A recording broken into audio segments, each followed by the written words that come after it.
Hello all, ನಮಸ್ತೆ. ನನ್ನ ಹೆಸರು ತ್ರಿಷಾ. ಸೊ ನಿಮ್ಮ ಜೊತೆ ಇವತ್ತೊಂದು ಥಾಟ್ನ ಶೇರ್ ಮಾಡ್ಕೋಬೇಕು ಅಂತ ಈ ವಿಡಿಯೋ ಮಾಡ್ತಿದ್ದೀನಿ. ಅದು ಏನಪ್ಪ ಅಂತ ಅಂದರೆ, ಪ್ರತಿದಿನ ನೀವು ಮಲ್ಕೋಬೇಕಾದ್ರೆ ನಿಮ್ಮ ಡೇನ ಒಂದು ಪಾಸಿಟಿವ್ ಥಾಟಿಂದ ಎಂಡ್ ಮಾಡಿ. ಇಡೀ ದಿನ ಎಷ್ಟೇ ಕೆಟ್ಟದಾಗಿರಲಿ, ಎಷ್ಟೇ ಜಗಳ, ಮನಸ್ತಾಪ ಅಥವಾ ಏನೋ ಆರ್ಗ್ಯುಮೆಂಟ್ಸು ಅಥವಾ ಏನೋ ಕಾನ್ಫ್ಲಿಕ್ಟ್ಸ್ ಆಗಿದ್ರೂ ಕೂಡ ನಿಮ್ಮ ರಾತ್ರಿ ಒಂದು ಒಳ್ಳೆಯ ಮನಸ್ಥಿತಿಯಿಂದ ಒಂದು ಪಾಸಿಟಿವ್ ಥಾಟಿಂದ ಎಂಡ್ ಮಾಡಿ ಅಥವಾ ಮೆಡಿಟೇಟ್ ಮಾಡಿ ಎಂಡ್ ಮಾಡಿ. ಇದರಿಂದ ನಿಮಗೆ ಹೆಲ್ತಿಗೂ ತುಂಬ ಒಳ್ಳೆಯದು. ನೆಕ್ಸ್ಟ್ ದಿನ ನಿಮ್ಮ ದಿನ ಕಂಪ್ಲೀಟಾಗಿ ಪಾಸಿಟಿವ್ ಆಗಿರುತ್ತೆ.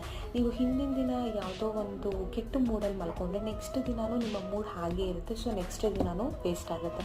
So each and every day is precious. So please don't waste your day. Be grateful for little things so that makes you happy. ದೇವರಿಗೆ ಒಂದು ಗ್ರ್ಯಾಟಿಟ್ಯೂಡ್ ಇರಲಿ. ನಿಮಗೆ ಒಂದು ದಿನಾನೂ ಕೂಡ ತುಂಬಾ ಪ್ರೆಷಸ್.